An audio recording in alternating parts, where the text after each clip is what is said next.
नमस्कार। हम पढ़ रहे हैं कक्षा 6 के अंतर्गत व्यंग व ज्वाला। उसका जो नेक्स्ट टॉपिक है वो है ज्वलनशील पदार्थ। इसे हमने पीछे के अध्याय में पढ़ा था। ज्वलन ताप। ज्वलन ताप क्या होता है? वह न्यूनतम ताप जिस पर पदार्थ जलने लगता है वो कहलाता है ज्वलन ताप। उसी के आगे हम पढ़ रहे हैं ज्वलनशील पदार्थ। ज्वलनशील पदार्थ क्या होता है? वे पदार्थ जिनका ज्वलन ताप अत्यंत कम होता है और वो सरलता पूर्वक आग पकड़ लेते हैं, वो सभी पदार्थ कहलाते हैं ज्वलनशील पदार्थ। वे पदार्थ जिनका ज्वलन ताप अत्यंत कम होता है,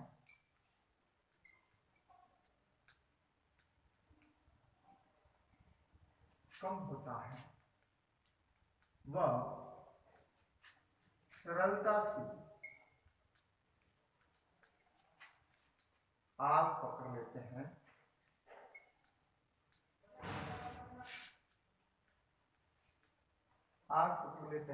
उसे ज्वलनशील पदार्थ कहते हैं। वे कौन कौन से पदार्थ हैं जो ज्वलनशील है? उदाहरण के लिए जैसे पेट्रोल, उदाहरण पेट्रोल है, एल्कोहल है,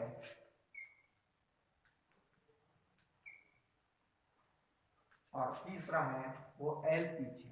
एलपीजी जिसका पूरा नाम होता है लिक्विड पेट्रोलियम गैस। इन घरों की गैस के जो सिलेंडर होता है उनमें एलपीजी ही प्रयोग की जाती है।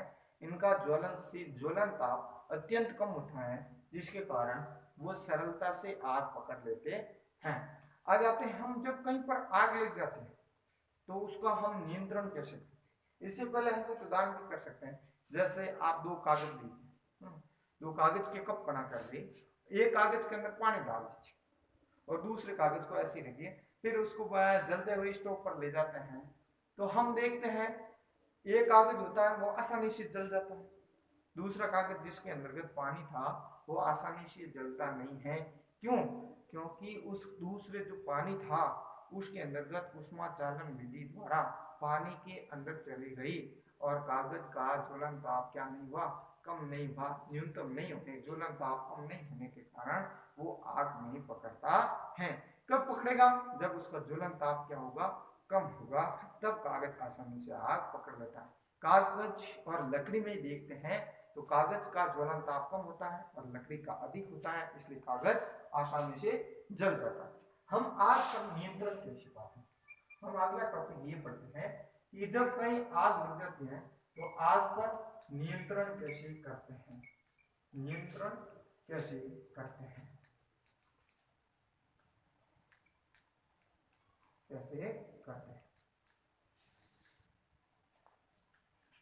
देखिए, आग लगने के अंतर्गत भी अलग अलग पदार्थ होते हैं, अलग अलग जगह पर आग लगती है। आग पर नियंत्रण करने के लिए हम सबसे पहले किसका उपयोग करते हैं? जल का उपयोग करते हैं। सबसे जो प्रचलित हमारा एक माध्यम होता है वो होता है जल। जल के द्वारा हम इस पर नियंत्रण किया जा सकता है। एक सर्वाधिक प्रचलित माध्यम कह सकते हैं इसके लिए अग्निशामक के द्वारा। अग्निशामक के द्वारा आग पर नियंत्रण के लिए सबसे पहले जो जरूरी होता है वो होता है आग को वायु से काटना। आग को वायु से काटना, यानी कि हमेशा आग जो लगती है वो आग लगती है वायु की उपस्थिति के अंतर्गत, और जहां भी आग लगती है उस आग को यदि वायु के बीच का संपर्क तोड़ दिया जाता है तो आग पर क्या हो जाता है? नियंत्रण हो जाता है। ये कहां प्रचलित है? जल। इसके लिए जल का उपयोग करते हैं। एक सबसे सरल कह सकते हैं अग्निशामक में प्रयुक्त होने वाला पदार्थ है वो है जल। कहीं कहीं पर ऐसे भी हम आग पर नियंत्रण कर लेते हैं, आग लगने वालों के अंदर का जो ईंधन होता है उस ईंधन को हटा लेते हैं। लेकिन बाई चांस कहीं मान लीजिए अगर भवनों के अंदर आग लगा दी जाए, लग जाए तो क्या भवन को हटा सकते हैं? हम भवन को नहीं हटा सकते हैं, तो वहां पर हमें जल का उपयोग किया जाता है। जल का उपयोग भी वहां कर सकते हैं जब किस प्रकार की आग लगी हो, या तो कागज उद्योग के अंदर लगी हो, या लकड़ी से बने पदार्थों के अंदर आग लगी हो तो वहां पर हम जल का उपयोग कर सकते हैं आग को नियंत्रित करने के लिए। लेकिन यदि मान लीजिए विद्युत के उपकरणों में आग लगी है, विद्युत के उपकरणों के अंतर्गत आग को नियंत्रित करने के लिए क्या जल का उपयोग कर सकते हैं? इसके लिए हम जल का उपयोग नहीं कर सकते हैं, क्योंकि जल का उपयोग करेंगे तो जल का उपयोग करने वालों को भी हानि हो सकती है, क्योंकि जल विद्युत का क्या होता है, सुचालक होता है, जिसके अंतर्गत करंट आने की संभावना रहती है। इसी प्रकार पेट्रोल व तेल होता है, पेट्रोल व तेलीय पदार्थ जितने भी होता है या अन्य डीजल है, गैस है, इनके अंदर आग लग जाती है तो इन उपकरणों के अंतर्गत भी नियंत्रण करने, आग को नियंत्रित करने के लिए क्या जल का उपयोग करते हैं? नहीं कर सकते। क्यों? क्योंकि पेट्रोल व तेल है वो जल से हल्के होते हैं और जल होता है वो भारी होता है। जल तो नीचे चला जाता है और पेट्रोल व तेल क्या आ जाता है, ऊपर आ जाता है।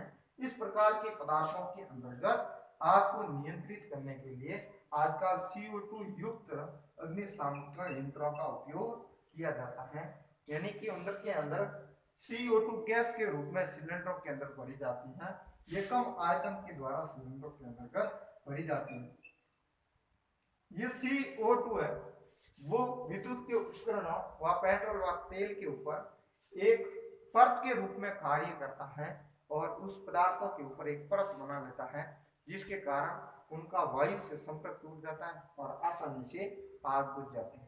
आजकल ये अग्निशामक यंत्र होते हैं, इन अग्निशामक यंत्रों के अंतर्गत जो पाउडर भरा जाता है वो एक भरा जाता है सोडियम कार्बोनेट, सोडियम बाइकार्बोनेट का या हाइड्रोजन कार्बोनेट का होता है। ये सोडियम बाइकार्बोनेट जो ही वायु के संपर्क में आता है या ताप के संपर्क में आता है तो ये सिलेंडर से बाहर निकलने पर ये तुरंत गैस के अंतर्गत बदल जाता है, यानी कि यह ताप के संपर्क में आकर के और CO2 गैस का उत्पादन करता है, जिसके कारण भी आग पर नियंत्रण हो जाता है। इसके साथ ही आज के लिए ये हो गया आग पर नियंत्रण। इसे आगे आने वाला अगले नेक्स्ट वीडियो के अंदर करेंगे। धन्यवाद।